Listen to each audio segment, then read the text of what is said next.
Back working on the headlights. I've had these headlights in and out several times.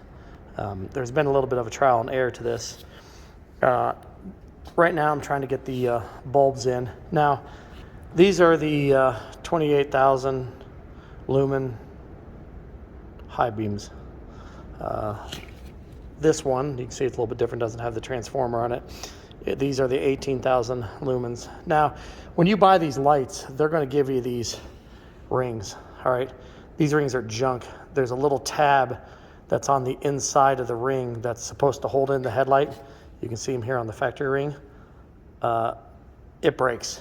So here's the thing that I learned about these headlights. I was trying to get these headlights in one solid piece to go through those rings, not realizing that the ring on the headlight pops off, and you then place it down into the headlight itself.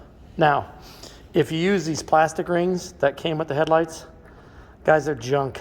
They're just junk. That's all I can say. There's tons of play in them. They wobble like crazy. They're not going to hold in there. So the problem is that if you compare these rings to the factory rings, you can see how much taller the factory rings are. The factory rings are too tall, and so I cut them down, as you can see on here, with my grinder, just a cut-off wheel on the grinder. Now, they still ended up being too loose, so what I ended up doing is take this light out.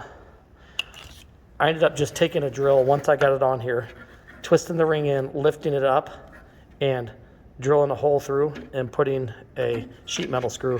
I can still get them out and twist them off if I want to, but I'm not going to do that. I mean, if I ever have to get the headlight out again, you just twist the bulb and the bulb comes out of the mounting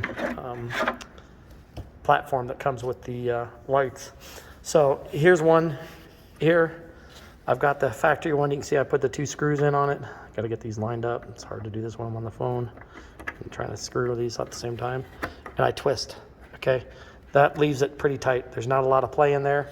I can then go and drop in the light, and actually these are reversed because the high beam is going to be the center light, which goes here, and the low beam is going to be over here on the outside. Now, the other thing that I found out as I was working on these was if you look at the size of the screw that comes with the light, all right, and you look at the hole that's in the factory backing, these will end up pulling through. So make sure you back it with a washer when you put it in there, and it's going to hold it in. You can see how the adjusters are upside down. You flip those around when you put them together. Now, here's the interesting thing, and this is why these lights had to come back off. If you see on the top, there are the 4 adjuster screws here across the top.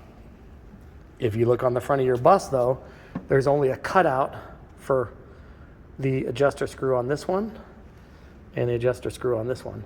So if you don't have these set evenly, there's no way to get to these adjuster screws once they're installed on the bus. It's a pain in the butt. So you've really got to pay attention to how far out they were adjusted on the factory screws.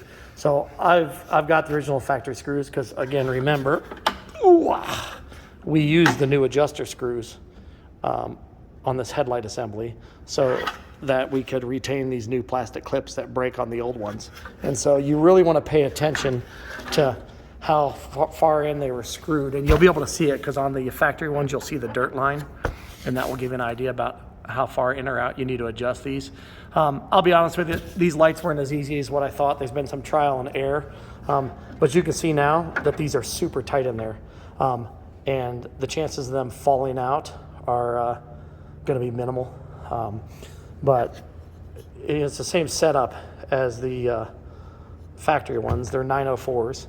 I don't know if I made a mistake here with doing the 28,000 BTU, or excuse me, BTU, 28,000 lumens for the high beam and 18,000 lumen for the low beam. We'll see. It's kind of cool here. These are little cooling fans that are in each of the lights. So I'm gonna go get these hooked up. It's getting cold here, so I'm trying to get some of this done while the Weather hasn't dropped to -7 below zero like it's supposed to be on Thursday, but I'll get these in and give you a final update.